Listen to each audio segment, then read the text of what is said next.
welcome to my channel.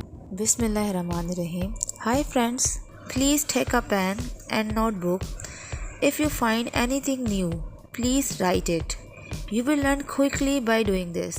If you don't get any concept, pause it and repeat this video. Today we will learn about 3 important terms in grammar. We will learn difference between subject, object and predicate. What are subject and predicate?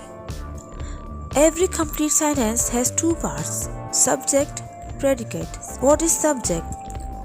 Subject tells us what or who the sentence is about. What is predicate? Predicate tells what the subject does. What is object?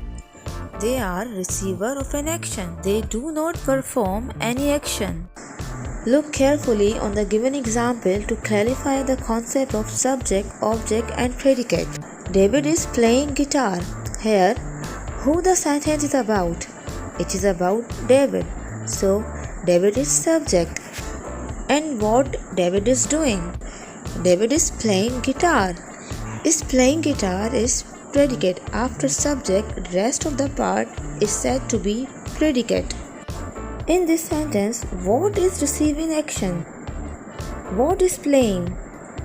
It is guitar. So guitar is object. Zain painted a picture. Zain is subject. Picture is object. And rest of the part after Zain painted a picture is predicate. His dog was playing football. Doer of an action is here his dog. His dog is subject. And what is receiving action? It is football. So football is object. After subject, rest of the part was playing football is predicate.